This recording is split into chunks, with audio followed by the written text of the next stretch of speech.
Good evening, future Maryland home buyers. Thank you so much for being here. My name is Jackie Muick, Consumer Advocacy and Website Manager for Maryland Realtors. I want to welcome you to your Home Buying Keys webinar. Assembled tonight, we have experts in the industry. With us is Queen Peterson, a realtor with Royal Real Estate LLC. Kelly Williamson, a lender from Meridian Bank, should be joining us shortly. Jim Hall from Freddie Mac, and Frank Bamunde from Maryland Department of Housing and Community Development, also known as DHCD. Tonight, you will get an abundance of information to help you navigate and succeed in your home buying journey. This webinar will be recorded and sent out to all attendees in the next 2 business days. We encourage your questions, and we're looking forward to answering them. Please post any questions you have in the Q&A box below at the bottom of your Zoom screen. There will be time for questions at the end of each presentation and a larger Q&A section at the very end of our presentations as well. And with that, I'm going to turn it over to Queen. Good evening. Hello, everyone. I'm Queen Peterson with Royal Real Estate. Glad to be here this evening. And I will be taking you on a step-by-step home buying process. So the first thing is, before anything else, buying a home starts with a personal decision. You're going to ask yourself, if you plan to stay in one place for at least 3 to 5 years, whether a monthly mortgage payment fits comfortably into your budget, and if you save money for upfront costs. If this step isn't about lenders or paperwork yet. It's about making sure home ownership fits your life right now. Next. Check your finances. Okay. We take a realistic look at the numbers.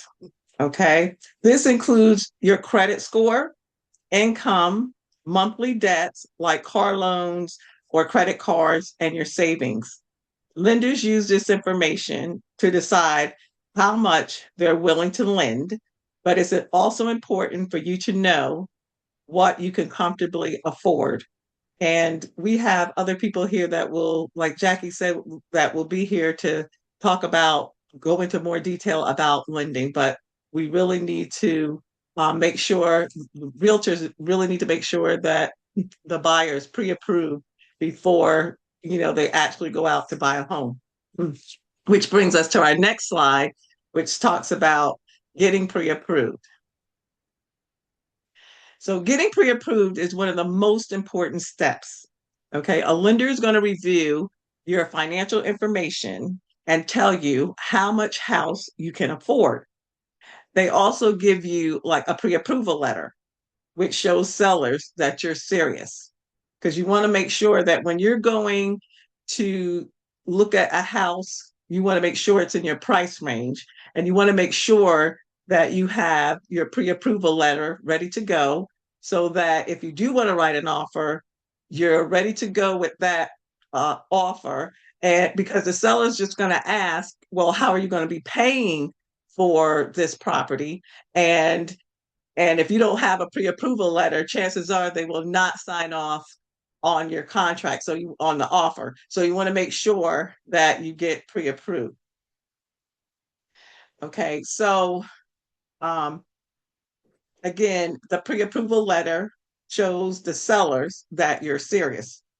During that process, you will provide pay stubs, tax returns, bank statements, and other documentation that the lender may want you to have. And without this step, again, most sellers won't consider your offer. They really want to make sure that you can afford and can buy their home. The next thing we're going to be talking about is choosing a real estate agent.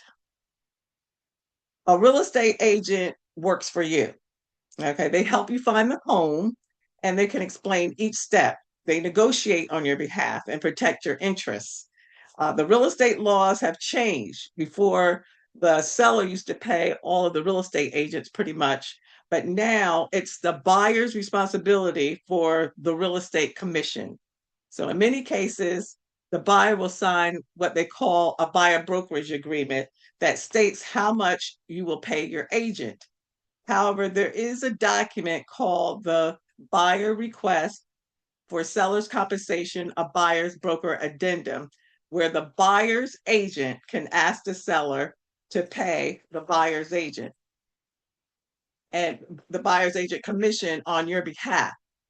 And in many cases, the seller will help pay part of it, of the commission, that the buyer broker's commission, because they want to sell their home. So it is an incentive for them to try to help out and make the deal a success. The next thing that's important for you to start doing once you get pre-approved is actually starting house hunting, which is one of the most exciting parts. Is now that you're pre-approved, you know how much home house you can buy. Now you can go out and you can just start, finding those houses. And there's different sites that you can go to. There's like realtor.com, there's Zillow's. You can actually start that process of looking for things on your own if you want to. If you see something, you can let the realtor know, as long as you're staying in the price range. And one of the things you may want to do is kind of like prioritize the things that you want for that home, and put those things to the top of the list just in case you can't get everything that you want for that home. So at least you're going to get the majority of what you're looking for and be satisfied, you and your family. So again, once you have an agent, you can look at homes online, you can tour the properties in person, you can compare the neighborhoods, you can compare prices. And as you go, like I said, you'll figure out what you like and what you don't like. And the goal, I always tell people, is, don't rush, try to find out what truly fits you and your family. However, if you see something and you know that that's your home and you really believe that that's going to fit your family and fit your needs, then by all means let the agent know that, hey, this may be the one, let's really check it out and let's see if we can make this work. So once you pick out that property, the next thing we're going to do is we're going to make an offer and negotiate. So when you find the right home, you make an offer. And the offer includes the price and the closing date, the down payment amount, and any conditions that's called contingencies. The seller can accept, they can reject, or they can counter your offer. There may be some back and forth. Don't worry about that. You just hang in there and let your agent do what they do best. That's what they're trained to do, is to go back and forth and try to get the best deal for you. So, and that's completely normal. So if you really want that property, you keep working at it unless the agent said, somebody else has, gotten that property. But until they say that, just hang in there and keep working until you get that property that you're looking for. Excuse me. The next thing is, once you do get that house, or once the seller and the buyer have come to a full agreement, that offer turns into a contract. And this means most of the time it's a contract. They'll take it off the market and they'll, put a pending status, or they put a status on it. And that's when I say the official buying process begins for you, the home buyer, because at this time you're going to check that house out very well. You're going to, do inspections on the property, and you're going to order an appraisal, and then you're going to see what that house is really made of. So if it's something that you can work with, then you'll work it out with the seller. Ask them if they can, go to your agent, tell them what's really important. Ask if the seller can make some repairs for you, or if they can even give you some seller credits, so that maybe you or someone in your family, or a contractor, or someone, if you feel comfortable enough, then maybe you can make those repairs. But the thing is that if the property's not as is and the seller is willing to make those repairs, then by all means, work it out, through your real estate agent, so that you can get the best property and have it in the best shape before you actually buy it and move into it. And then once you have done all that, there's a process going on in the back. You're trying to get that approval. So the next thing you want to do is you want to try to get whatever documents you need because they're going to be trying to underwrite and approve your loan. Now, the lending company and the lenders are going to come online and go into more details, but the lending company does like a deep review of your financial information. They will verify your job, your income, your credit, your bank funds, and the property itself. During this time, it's very important not to open new credit. Do not open. That is so important. Don't go out and buy any new furniture. Don't go out and try to buy a new car. Don't do anything. Just hold tight, okay, until everything goes through. Don't quit your job, of course, or and make any large purchases again. You just want to hang tight until all your paperwork that the lender has requested from you actually goes through. And then once everything checks out, you'll receive what's called an approval. And then once it's usually an approval, and then there may be some conditions. Now, once the lenders give you that approval and you satisfy the conditions that may go along with that approval, then you will get you will get a closing disclosure, and then with that closing disclosure, you'll review it with your agent, look at all the numbers because on the closing disclosure it's going to show you where every dime of your money went in that transaction, and you want to make sure that you're satisfied with everything. If you have questions, ask the agent or the loan officer. Understand where your money is going in this transaction.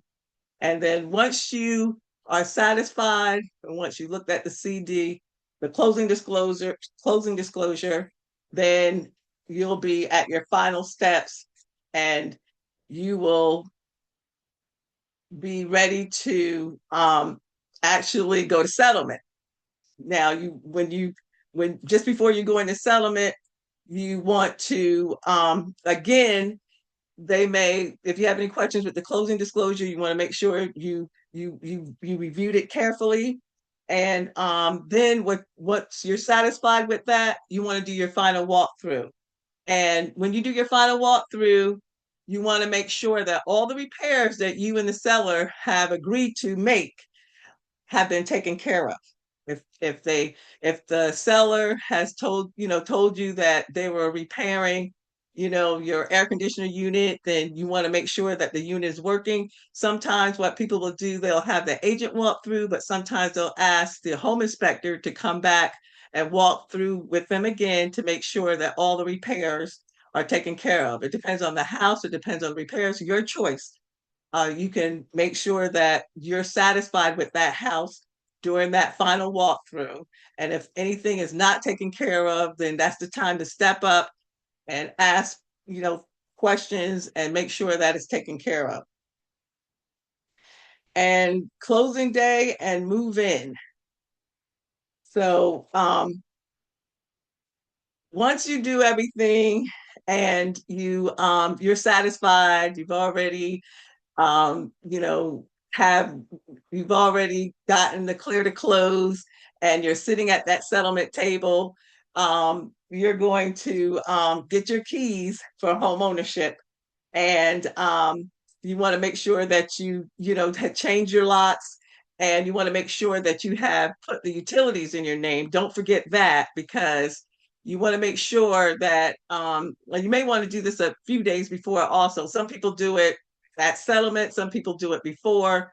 It's good if you can do it before settlement. Make sure that the utilities like the water, gas, and electric is put into your name, so that if the seller decides to cut off the utilities, you won't be in the dark, or you won't have water. So you want to make sure that that's taken care of.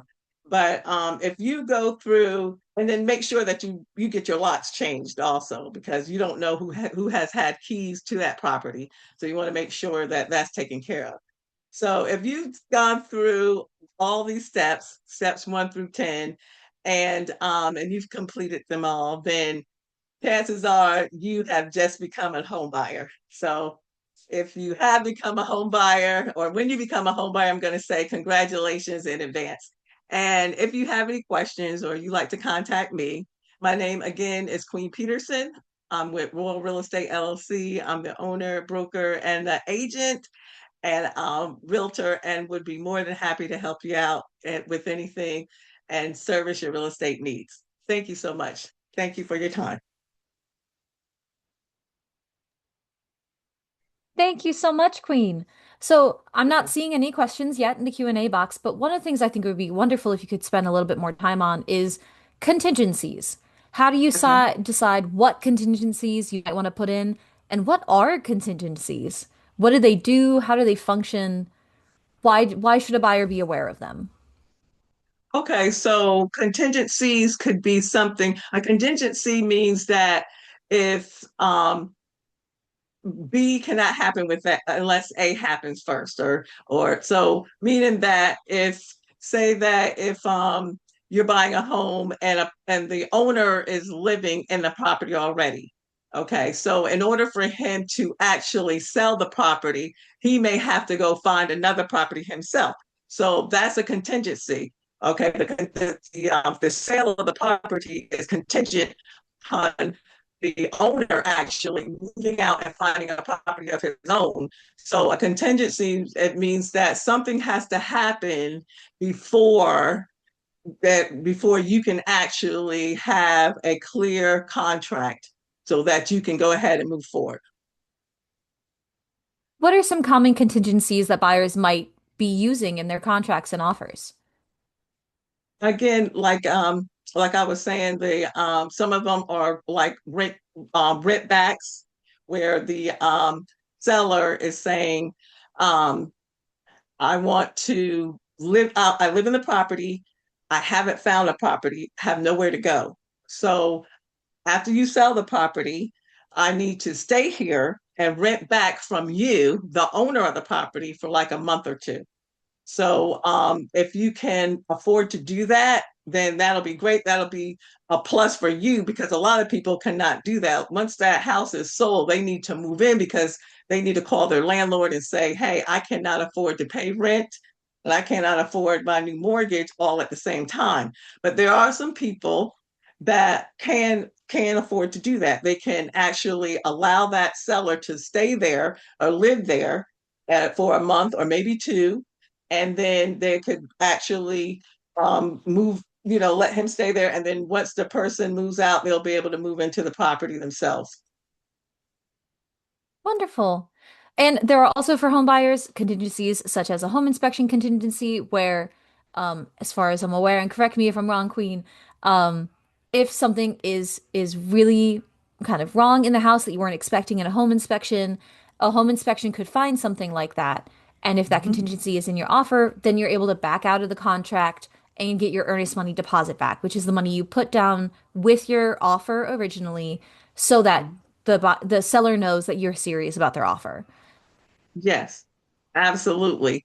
And that's why it's so important to get a home inspection. I tell all the first time home buyers and anyone buying a home with me, always check your house out because you walk into a home, especially if it's renovated and it looks like it has all the bells and whistles, but then when the inspector gets there, he may dig into something and he may say, wow, we have a lot of problems here. On a surface, it looks great, but as we continue to look into this, we have a lot of problems. And then you have to decide whether or not if that's something that you can deal with or if that's something that you can't deal with. And then if it's not, then you have in a few days just to, think about it. But then really need to get back with the seller. You let your agent get back with the seller and let them know, hey, I don't think we can move forward with this home if you really cannot move forward. And then go ahead and, like you said, you can get your money back, your earnest money deposit back. Awesome. Thank you so much, Queen. And now we're gonna have to move on to our lender, Kelly. But Queen, as far as Maura is able to hang around, so if you have any questions for Queen to follow up, please feel free to put it in the Q&A box or any other questions that might come up along our way. Take it away, Kelly. Okay. Thank you. Thank Yep. you. Great job, Queen.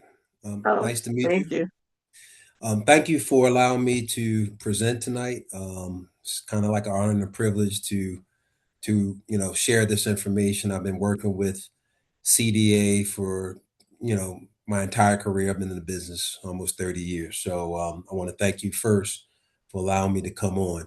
Now, do you have my slide presentation that I sent over to Jackie? Yeah, I can pull it up. Okay,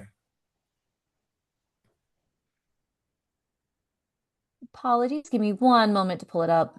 sure.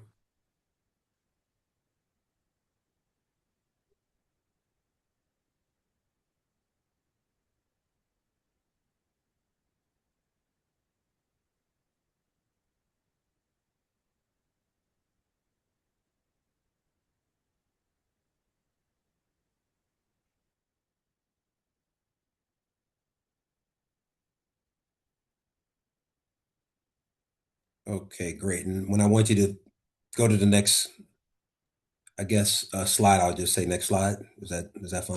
that works. All right, great. So I did introduce myself. I'm with Meridian Bank Mortgage Company. We're based out of Pennsylvania, but we have local offices in Columbia, as well as Towson and Bel Air. Next.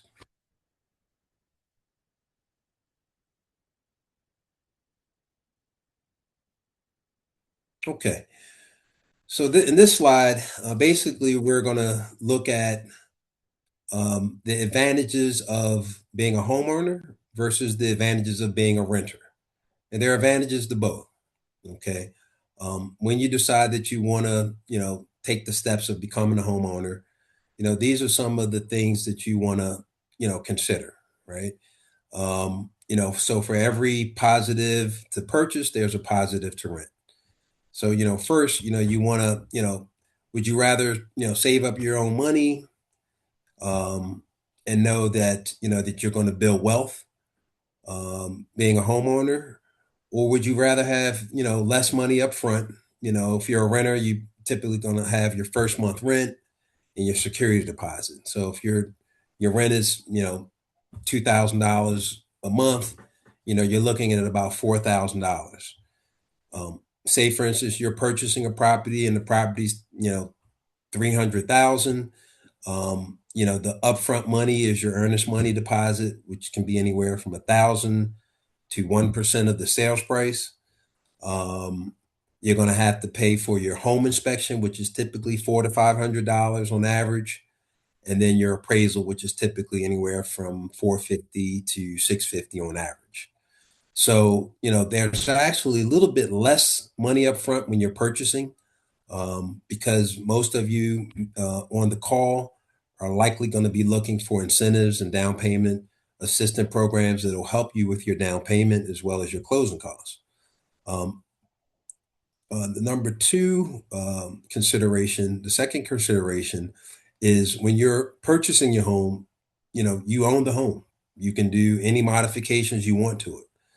You can paint it whatever colors you want. You can add or take away from the structures. When you're renting, you can paint, but you have to paint it back the way it was prior to you painting it. You can't really make adjustments or amendments to the property unless you get permission from your landlord. But when you own the property, is outside of having a HOA, which you may have to get permission from, you pretty much can do whatever you want to the property. Third point is taking advantage of home ownership or related tax benefits. So when you're a homeowner, you get to write off your interest. When you're, you know, when you're a renter, there's no interest. I mean, you're paying a mortgage when you rent, but you're not paying your own. And I'll probably say that again before we get off the call. But yeah, so when you own a home, you have tax benefits that you won't have when you're renting. Now, you may have access to amenities, but you also will have access to amenities at your own home. I mean, you can put a pool in your yard if you can afford it, and you can add an addition and things of that nature. Owning a home gives you the ability of staying there for several years, building up wealth. When you're renting, you do have more flexibility. You're not tied into the property outside of your lease. So if you have a 1 year lease or 2 year lease or whatever it is, after that lease period is up, a lot of times you'll have a month-to-month lease that you can take advantage of. or your landlord may require you to sign an additional 1 year lease. Okay. Um, with having a mortgage payment and having a fixed mortgage payment, your payment stays the same. The only thing that can change is your escrow. So as your property values go up, your assessment is going to go up, and your taxes are based off of the assessment. In addition to that, you have homeowners insurance, and as your property values go up, your homeowners insurance will go up a little bit as well. So when you're renting, some management companies have a set price that they want to go up an additional 3% or 5% or whatever it is per year. So typically your fees are going to go up, your mortgage is going to go. I mean, your rent is going to go up, and it's not a fixed mortgage like you would have if you're purchasing your home. Okay, next. All right. So here are the steps, and I know Miss Queen went over the steps, but I'll just go over it again. The first step is when you contact a realtor. They want to know if you talk to a lender and have you been pre-approved or pre-qualified. A pre-approval letter means that we've requested your pay stubs, W-2s, bank statements. We've actually received documentation from you that we can actually underwrite. To get a pre-qualification is a little bit different. You may get a pre-qualification just by just your credit report and telling a lender, okay, I make X amount, and things of that nature, and they may say, okay, you're pre-qualified for this. But to be actually ready to put an offer in on a house, you need to be pre-approved. Okay, and we'll go over the items that are required to become pre-approved. So once you're pre-approved, the next step is finding your home. Okay. And it may be your dream home, but it may not be. So if you're a first time home buyer and your dream home might be 800,000, a big mansion on the hill, you can get there, but you may have to start small first and work your way up. Okay.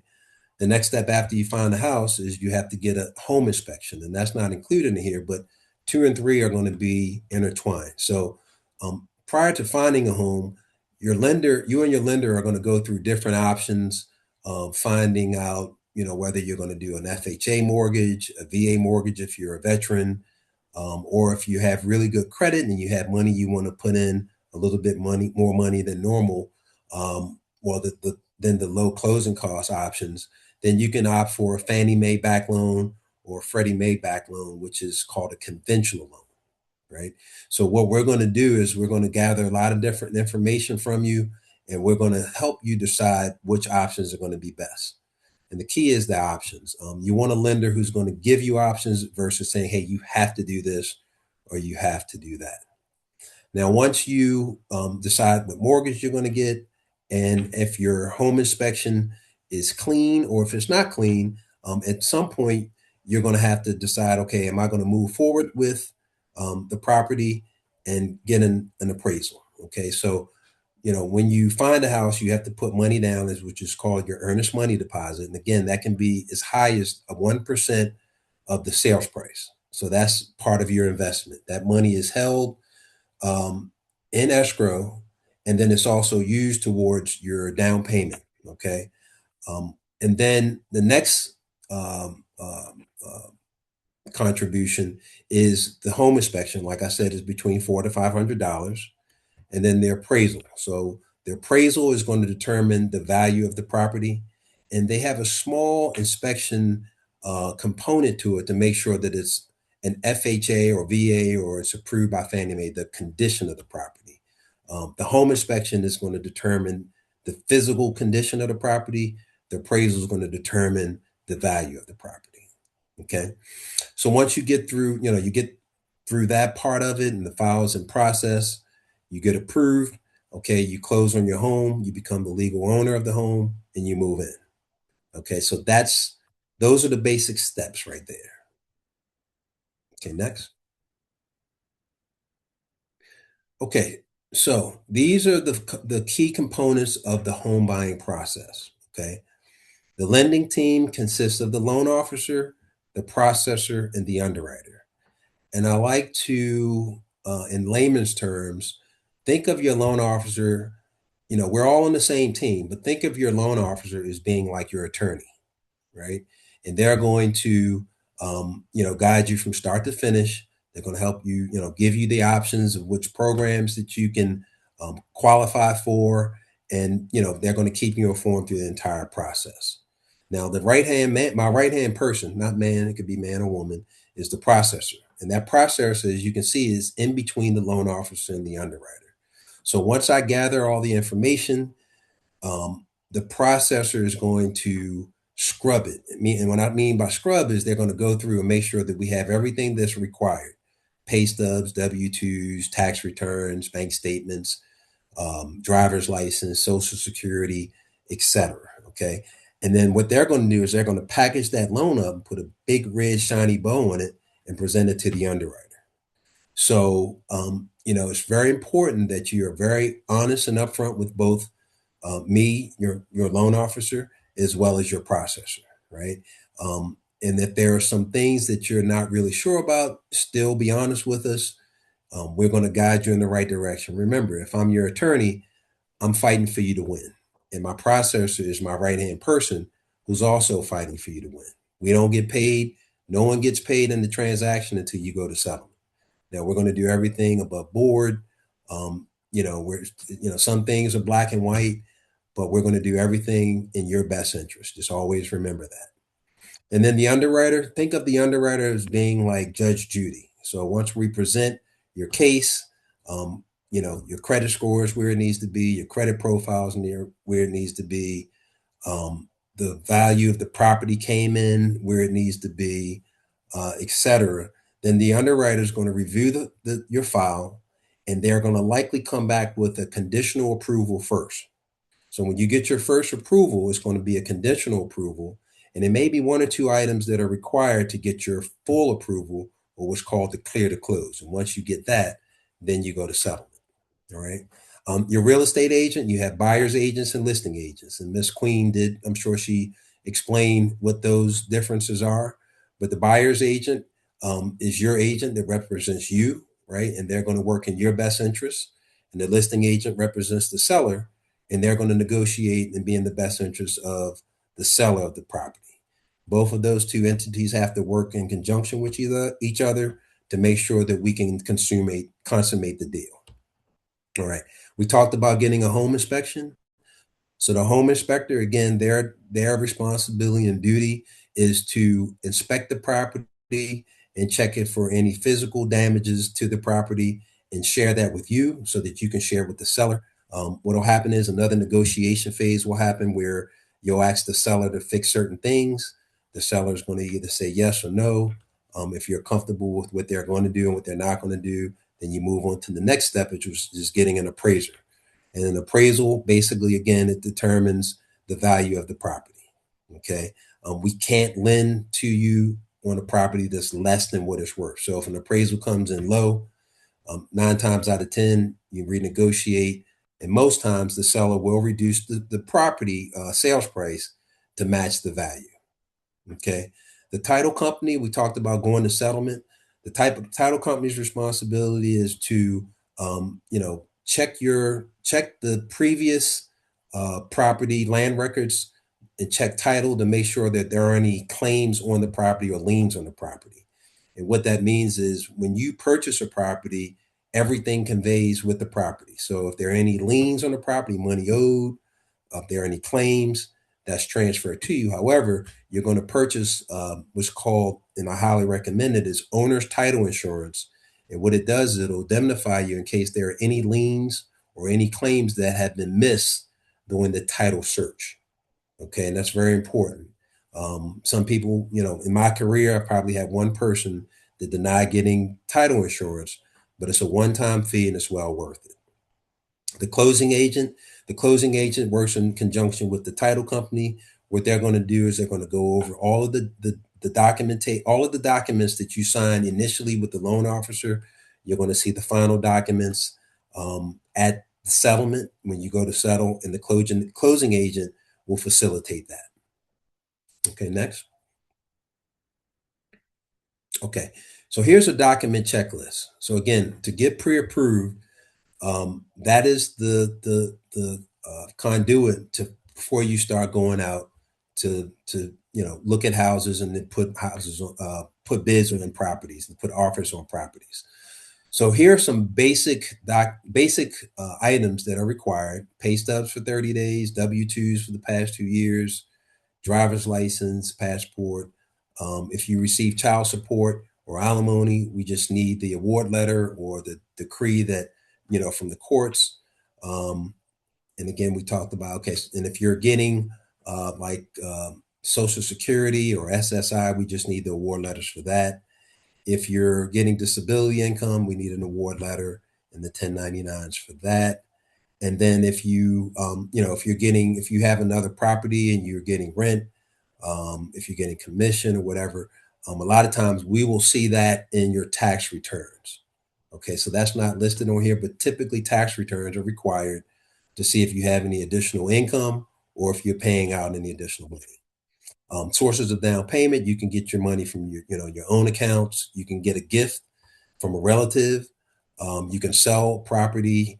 You can do those different things. Stock. You can get all of those monies for your um, down payment and closing costs. And if you're self-employed, your tax returns are required, and then a year-to-date profit and loss statement is also required if you're purchasing through the year in this requested. Okay, next. Okay, things you should do when you're purchasing your home. Okay, these will increase the likelihood for your approval. All right, so make sure you have access to, your pay stubs, bank statements, W-2s, and tax returns. Um, when you get your credit report, ask your lender if they can share a consumer copy with you to make sure that you can go over that with your lender. It's a good idea to even potentially get a credit report from like Credit Karma or Credit Sesame up front if you're not sure about your credit. You can take a look at that and check it for accuracy. That's not, that's well advised to do that. In this process, you want to stay with your job. In some instances, if you have an offer that you can't refuse, as long as you're making more money, then that can help. I mean, we would prefer that you stay at the job, but you can still purchase if you do change jobs. There are just certain parameters that have to be met to do that. If you have large deposits on your bank statements, when the processor and the underwriter goes over deposits that are outside of your regular pay, you're going to have to provide an explanation for it. And if we're going to use it, you may have to provide the source and the purpose. Okay, next. All right, and then again, before you make any purchases, you certainly want to check with your loan officer to see if it's okay to do so. It may affect your debt to income ratio, right? And so you just want to be upfront and honest, because pretty much there's no, how can I put it? I mean, there's no putting the wool over our eyes. We're going to see everything. So, if you're going to do anything like make a large purchase, make sure you talk to your loan officer. All right. And then there are also going to be more documents that may be required from you. But everything that we ask for, just keep in mind, it's in an effort to get your loan approved so that you can become a homeowner. Okay, next. Okay, what not to do. Next. All right, so you have a list of things not to do, and there are more, but don't apply for any other credit. If you do, then you're going to have to explain it. You don't want to. If you apply for credit, you want to do it prior to purchasing, or if you can wait till after you go to settlement. Again, we talked about major purchases with your bank statements. The statements that you give that show how much money you have in there. We're using that to help you qualify. So, you shouldn't be liquidating funds unless you talk to your lender first. Making large deposits, again, hold off on borrowing cash. Cash deposits are not allowed, but gifts are, and it has to be done a certain kind of way. And we talked about switching jobs. Okay, next. All right, and then this is my information. Again, if you have any questions, feel free to give me a call. You're not obligated to use me, even if you have questions, but I am here to offer my services as well. And if you're comfortable with what we offer, I'd love to speak with you.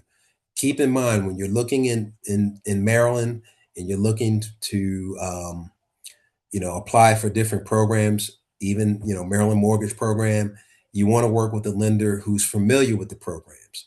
And also you can stack programs, meaning that you can qualify for more than one program.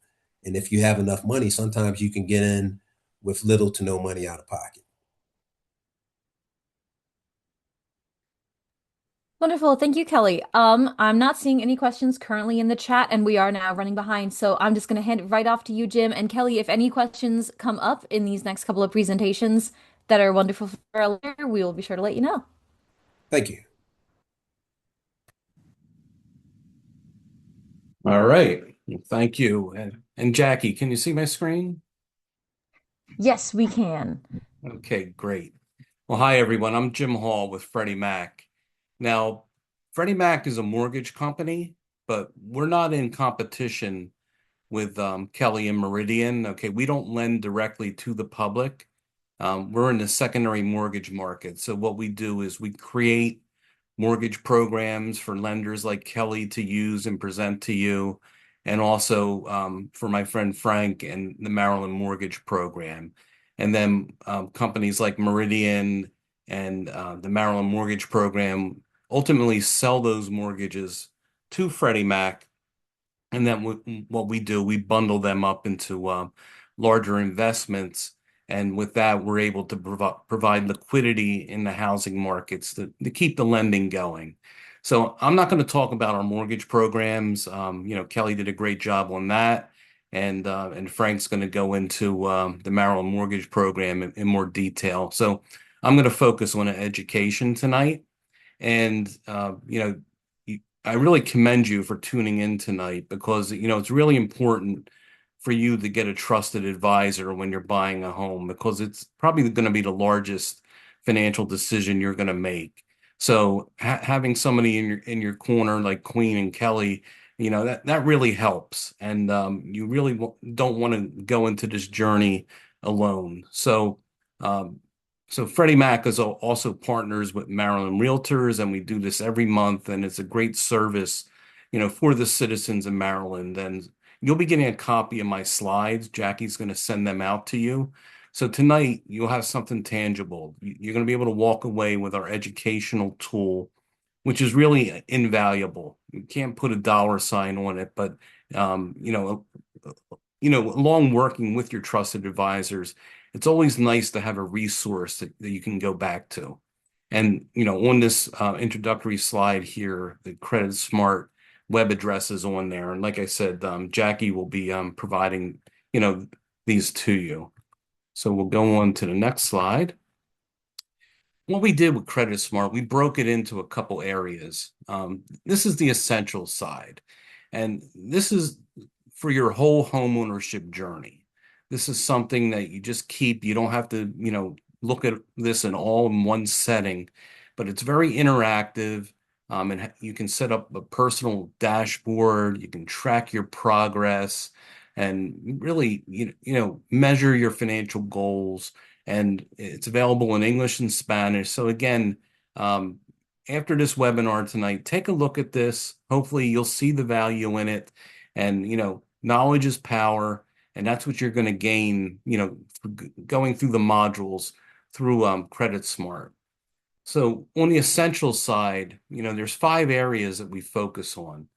The first is setting goals, and that's very, very important. That helps you, maintain, your finances and really keeps you, within budget. We also want you to understand the importance of earning and controlling your earning, and also controlling your spending, because it's very important to have, disposable income left over after you make your housing payments, because that's what you really need to live off of. Also, Credit Smart will help you, understand the importance of being a savvy borrower. So understanding the importance of building your credit, maintaining a really good credit score, understanding the importance of eliminating debt and borrowing smartly. Uh, so again, that's where Credit Smart will help you in that area. The fourth area in the essentials part is planning to save. And again, it's extremely important to really have what my father called a rainy day fund. Now we purchased our first home way back when in 1990, and I can remember him sitting me down and saying, Jim, you're going to need this rainy day fund. Being a homeowner, things happen, and just out of the blue, and you're going to need some quick cash at times. So you don't want to put everything on a credit card. And he was almost like a prophet because like 2 years into our home ownership, my wife and I, we came home after work and our water heater went and flooded our basement. And, our basement was, partially renovated. So it ruined the carpets. And, I listened to dear old dad and I had some money that I could, spend to get the mess cleaned up. So it's just little things like that, you know, in becoming a homeowner that you really need to know. So Credit Smart will help you with that. Queen and Kelly will help you with that also. Again, that's leaning on the professionals that are going to work with you through this process. And then also, it was mentioned earlier about gaining wealth, and so that comes into preparing and protecting that asset. So not only is Credit Smart going to help you with budgeting and making sure that you understand the importance of making payments, but that all goes into play in prepare in protecting your asset. So because buying a home, it is your asset, and with each payment that you're making, you're going to be reducing the principal, so you're going to be gaining equity. So it's really, really important for you to key in on that because you want to do everything you can to protect that asset. Now, for the immediate part, we built Homebuyer U. So this is really the section of Credit Smart that you're really going to focus on when you're working with Queen and you're working with Kelly and going through the process. Okay. Again, it's a free education course. It's developed for first-time home buyers, but repeat buyers can go through this also. And it really goes through a lot of the principles that I just spoke about. It's also available in English and Spanish. And there's only 6 modules in Homebuyer U. Okay. And, with Homebuyer U, you go through, these areas as far as, introduction to the home buying process and working, with a realtor, again, managing your money, understanding your credit, finding that home. Because basically there's wants and needs. You may want something but it may be, beyond really what you need. And again, that's where Queen and Kelly come in and assess, really what you need. Like, my first house, I didn't need the 4 or 5 bedrooms, 2.5 to 3.5 baths. We were young. We had one child at the time. A 3 bedroom, 1.5 bath was perfect for us. And that was our first home. And we stayed in that for 6 years before we added another child and got a larger home. So it's things like that that you really want to grasp and understand. And also, Kelly's going to work with you as far as finding the most affordable mortgage that meets your needs. So if you don't have a lot of cash, the Maryland Mortgage Program has a lot of products for you that you can go in with low down payment options. So again, that's important for you to learn and understand. And I talked about preserving home ownership. Again, that goes back to protecting the asset. So once you go through these 6 modules in Homebuyer U, you have to pass a test, and you take a test at the end, and you have to achieve 80% or higher. And by doing that, you get a diploma, you get a certificate of completion that meets national industry standards for home ownership education.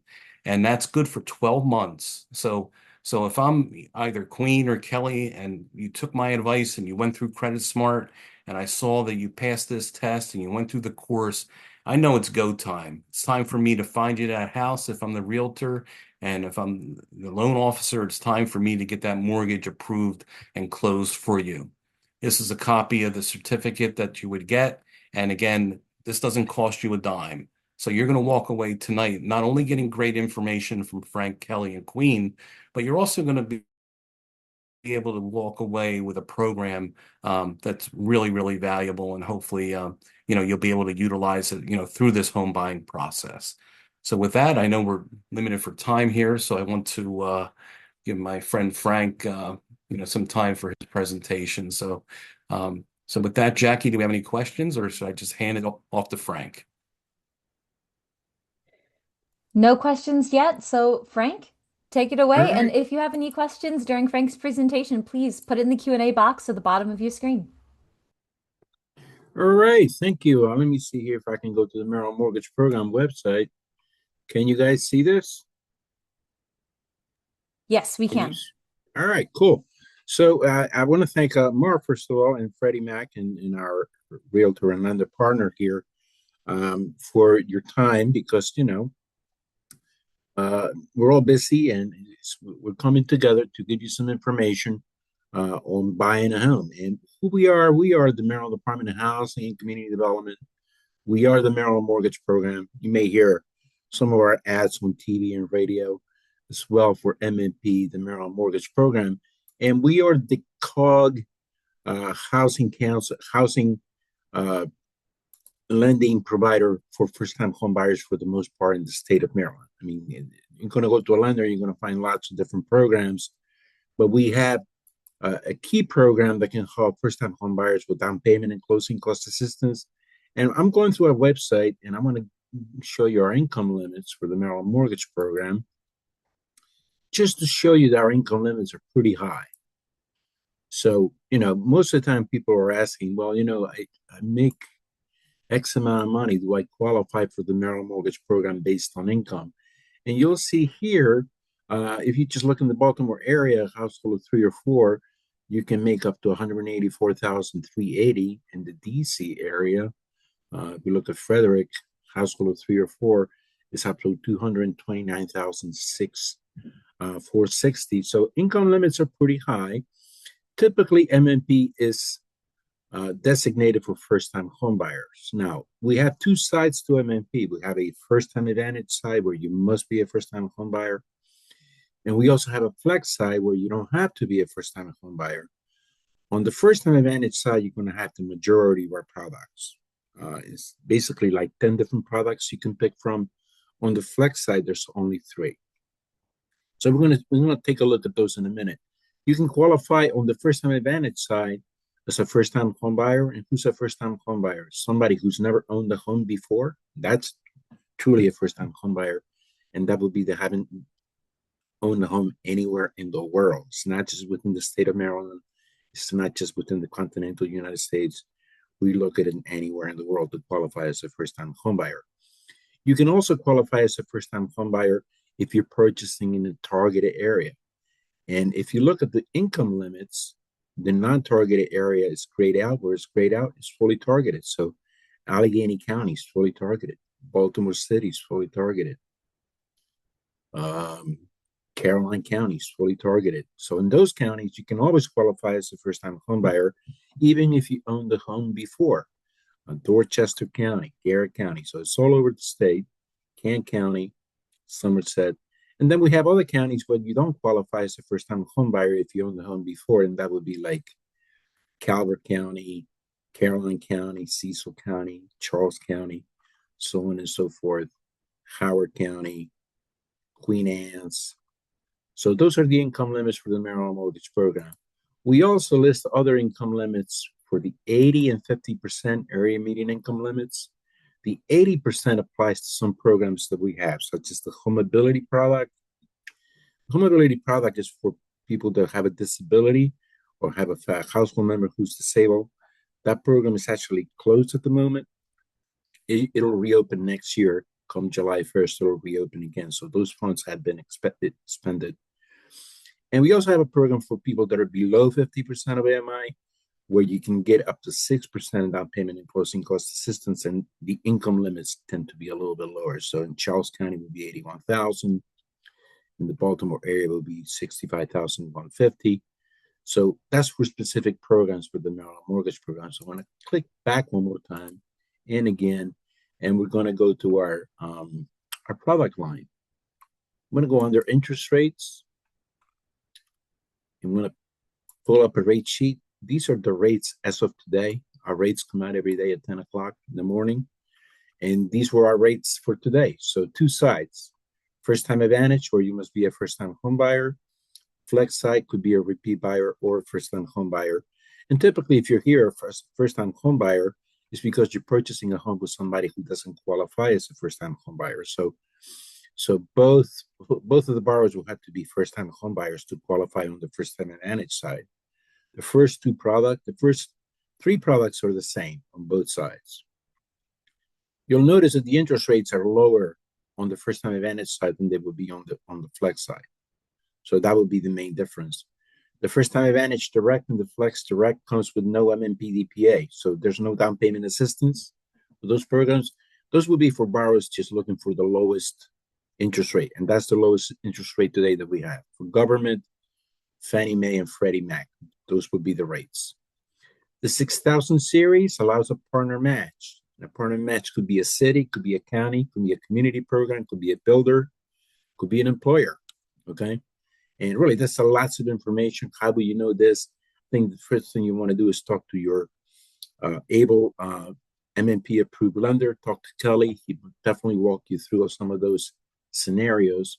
The 3% product has the same interest rate as the 6,000 series, as you can see here. And then we have a 4% down payment assistance, 5% in down payment assistance. The 50% of AMI that I talked to you about earlier gives you up to 6% in down payment assistance. And those are the rates on that. We also have FHA 203K program, which is a rehab loan program. And that's a new addition to the Maryland Mortgage Program. So these are the standard products with MMP. And then we have specialty loan products. Montgomery County has a MedPop product for employees of the Montgomery County government, okay? And that comes with $25,000 DPA. And Montgomery County also has another program for people that are purchasing in Montgomery County. So those are specific to Montgomery County only. And then we have the Maryland Smart Buy, which allows first-time home buyers with student loan debt to be able to buy a home with a conventional only product, which would be either Fannie Mae or Freddie Mac. And it comes with different types of down payment and closing cost assistance. So overall, we do about 3,500 loans a year. So that's about 400 a month. So we are a busy program. We're definitely taking reservations. Our products do not run out of money. So all of these products here, none of them run out of money. They're bonded products. They're called Maryland bond loan products. And the specialty products can run out of money. And sometimes HomeAbility runs out of money. And sometimes when the money is spent, then the money spent, you have to wait until next year for it to be re-upped again. But if we're a standard product, you can get all the way from our lowest interest rate to 6,000, all the way down to 6% in down payment and closing cost assistance. And typically the way it works with the down payment and closing cost assistance is that you can use the money for down payment or for closing cost assistance. So you can use part of the money for down payment, part of the money for closing cost assistance. Maybe you're getting some seller help. And there's about six eligibility guidelines that your lender is going to look at to determine your eligibility for the Maryland Mortgage Program. They're going to take a look at household income limits. And why household? Why not just borrower? Because we need to determine eligibility for the Maryland Mortgage Program. Your lender may not be counting part-time income, seasonal income, or maybe another spouse's income. But to determine eligibility for MMP, we need to account for all income that comes to the household for anyone who's 18 years or older. Never mind that your income limits are pretty high, up to $229,000 in the DC area, and up about $185,000 in the Baltimore area. And different counties have different limits thereafter. So take a look at income, take a look at assets. Can I have more than 20% of the purchase price in liquid assets? So roughly, if you buy in a house and it says $200,000, you cannot have more than $40,000 in in assets and liquid assets. Liquid assets meaning money in checking, savings, stocks, bonds, CDs, gift funds, or gift of equity. Money that you have in a 401k, we don't count it since it's deferred money. So if you leave it in your 401k, then we don't have to count it. However, if you have your grandparents that are giving you $20,000 to purchase a home, we'll have to account for that money. Or if you're purchasing a home from a family member at a reduced price, we'll need to account for a gift of equity as well. So your lender will go through the process of making that determination, taking a look at income, taking a look at assets, taking a look at your credit score. Our minimum credit score is 640 for all of our programs, except for Smart Buy. For Smart Buy, the credit score is 720. So there's a bunch of guidelines that need to be followed by your lender. And here's the thing, you don't have to come to us to get the money. You got to go through the participating lender to get approved.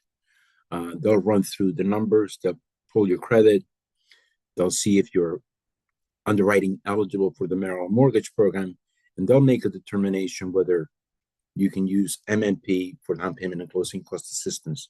One more thing I want to say, our down payment and closing cost assistance is not a grant. It's money that we willingly give you to use free of charge, 0% interest. So there's no payment that you have to make on it, but it must be paid back when you sell the house, refinance, or no longer live in the property. So we used to have grants maybe 3 or 4 years ago. It was a different world. Interest rates were lower, and we had grants because money was cheap and free to use. But now things have changed quite a bit. Interest rates have beginning to drop a little bit, so it's just beginning to be a good opportunity to be able to use down payment and closing cost assistance. Monies that cost you nothing, but just remember it must be paid back when you sell the house, refinance, or no longer live in the property. Or if you decide to keep the house as a rental, you'll have to refinance out of an MMP mortgage. And you can keep the house for sure. It's your house. You just cannot have an MMP mortgage on a house that you're going to turn into a rental later. So that's basically that. But you're going to go through a participating lender. They're going to qualify you. They're going to approve you for a mortgage. They're going to make sure that you fall within the parameters of approval for the Maryland Mortgage Program. And the process should be easy. 30 to 45 days, you can be into a home. We do about 3,500 loans a year, 3,500 last year, 3,200 a year before. So things are moving up, and interest rates are coming down. So it's definitely a good time to take a look at it if you're looking to purchase a home. I believe so far this past week we had like 72 reservations. A reservation is a loan lock with us. So, and we average about 80 to 90. So 72, they're moving back up where they should be as far as production with the Maryland Mortgage Program. So people are using the program often with our participating lenders, with Kelly, Meridian Bank, so on and so forth. And we partnered with Freddie Mac. Freddie Mac actually buys down the rate for us a little bit. Like our Homestar product, the conventional rate's a little bit lower than it would be here. So if you look at the 3% product, our rate would be 6.5. But if you're doing the Homestar and you're below 50% of AMI, Freddie Mac would buy the rate down from 6.5 to 6.375. So it's a reduction for those that are below 50% of AMI. So it's a good product to use when you're trying to purchase your first home and you're not making a lot of money. Hey So Frank, we are over time, and we do have one question that's been waiting for you for a minute. good. Would money in a CD account count towards liquid assets? Yes, Or it would? it would. It would count. The only way it doesn't count if it's in a money that's in a 401k or retirement funds, then we wouldn't count it. Otherwise, we will have to count it. And you just need to know that the lender will have to run an asset test if you're over that 20% limit. It doesn't mean you'll be excluded, but there will have to be basically be some underwriting on that end to determine whether we will allow it or we wouldn't allow it. Awesome. Thank you so much. I'm not seeing any other questions, but the last chance, if you have any questions right now for any of our wonderful presenters. Um, Thank you so much for your attendance. And as a reminder, we'll have another Your Home Buying Keys webinar on February 12th from 6:30 to 7:30. Share that date with anyone you think would benefit from this information or another soon-to-be home buyer in Maryland. We would love to have any feedback you have to give us about this webinar. I am sending the link to our Google form now in the chat. If you're able to give us any information to help improve this for future home buyers, that would be super helpful. And also be sure to check out marylandhomeownership.com for more resources and information on homeownership. We wish you all the success in your journey. And as a reminder, all of our presenters today will be CC'd on the email that you will receive in the next 2 business days with the link to this recording and their presentations. We wish you all the best. And if you have questions, email us at webinar@mdrealtor.org. Thank you all so much. Have a wonderful evening. Thank you, everyone.